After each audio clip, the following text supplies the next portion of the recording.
news, anti-fans spread rumors about ARMY and Rap Monster. But here's the real story behind Veni. Holy shit, Veni, have you stirred up a lot of drama on Twitter that you didn't expect? If that intro takes you by surprise at all, I have very strong feelings going on inside my own depths of person, but they are not negative towards anyone, including this particular person who all of this drama is being focused on. Everyone has done something in their past that they're not proud of, and obviously Veni is not proud of some of her past. Rap Monster and Wale did make a song. They collaborated. It was sort of 3 or 4 months in the works. Eventually they came together, they made a song, they made an MV. It was released a couple days ago, and here we are. However their collaboration started, it sort of doesn't matter at this point, but the internet doesn't lie. You can go back on the internet, even with posts and tweets that have been deleted, and find information from that.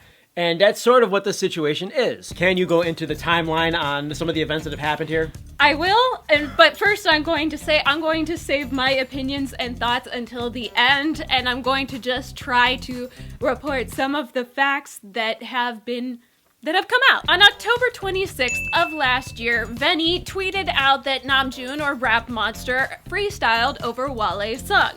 It got a lot of attention because she actually has somewhat of a Twitter following, and on November 21st, Wale replied to the tweet with collab, question mark, and fans went crazy. November 23rd, 2 days later, he confirmed that it was in motion and thanked both the ARMY and Veni for drawing his attention to this. On December 6th, Wale released a song titled Florlarin Like.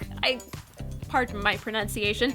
The ARMY fans flooded his Twitter with positivity after he included a lyric that stated, "BTS be the shit, we about to see it." February 15th, Wale said he'd be in South Korea in a few weeks, and on March 2nd, Wale arrived. The ARMY continued to tweet at him, send him a lot of positive messages and encouragement throughout his entire time there, and as you all know, we recently got a Wale Rap Monster collab. So here's where all the controversy starts to come in. Veni on Twitter has been kind of doing this, look at what I did on Twitter, and she got a private message with a video saying, you know, it gave her a little bit of a shout out, and she put it out there as, oh, I've got a secret, I got a little special something, can't tell anyone. And then of course it gets leaked because everybody knows, who's ever known a little kid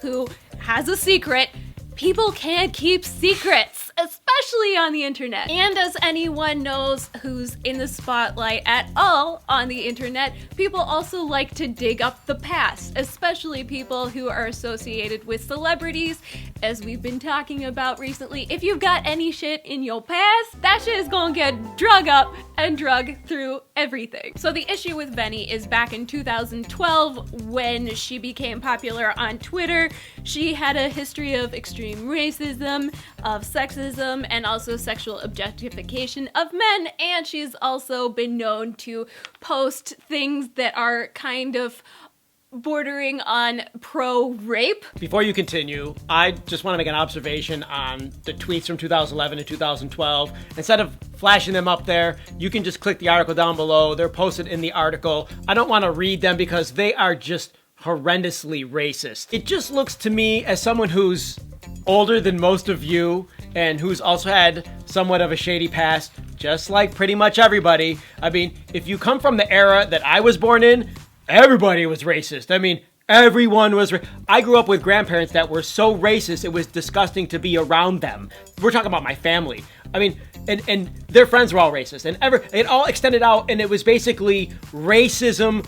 100% of humans were racist. We're at a point in 2017 where it's not tolerable to be this way in the open, even though behind closed doors, people still are. You can see evidence of this clearly with who got elected president in the United States. People can change, and already the person who we're referring to who is racist, so it's so easy to go, they're the racist one, not me, it's them, when actually we've all been poorly behaving in our past, and we don't want to, even you and I had a little bit of disagreement today. We're trying to get beyond it. We're trying to be better people. we're all trying to be better people. Like, it sucks that it's on the internet, but when you're a young person, and this is my point, is when you're young, you have no idea how powerful the internet is and how it's going to come back to haunt you if you do something that is less than what is considered the norm, or what is considered acceptable. Her tweets are below the line of acceptability, and actually, she's on there right now on Twitter. She's tweeting right now at this moment while we're making this video. I'm sorry, my past's gonna haunt me forever. I'm not sitting here defending her. I'm just sitting here going, we all can make our life better. We all can be better people. I have to say along those lines, in 2014, she did change drastically in her tweets. She became a hardcore fan. She even has Korean tattooed on her arm. And I think that there's something to people who are very negative against a certain culture, deep down, really just liking them and not being able to come to terms with it. And you see this a lot with people who are things like homophobic, who deep down they're extremely against homosexuality, but then you find out that, you know, they're banging people of the same gender. I think the part that I didn't include in the last thing that I said was, we don't have any internet to show how bad things were 20, 30 years ago, and to come back to haunt us. It just exists. It only exists because I'm here to say that it did, for instance, or other people can go, yeah, it was worse back then than it is now.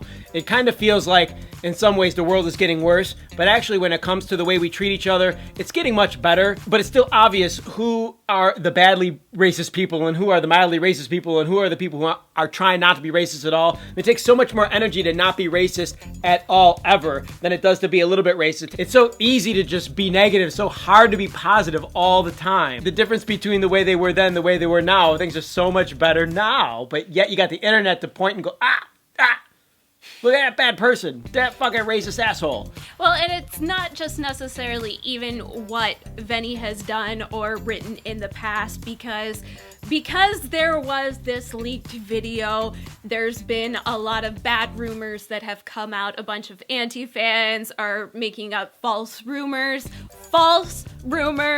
about Rap Monster and Veni, saying that there's something there, and people are trying to destroy BTS because the bigger you are, the more people are going to try to take advantage of any situation that they can to pull you down. I don't see this affecting BTS at all. I really don't either, because the ARMY is really strong and they really support Rap Monster and BTS. BTS hasn't done anything wrong. Yeah, and they know that they haven't. The other thing that people are upset about is that she's taking sole credit for putting this collaboration together. I don't think she is anymore.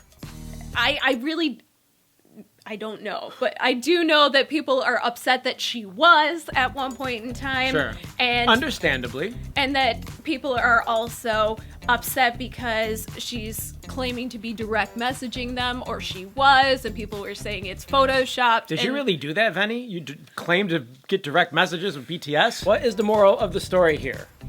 I think the moral of the story is the ARMY is a really great group of people who can really help BTS further themselves in the future and as international K-pop stars.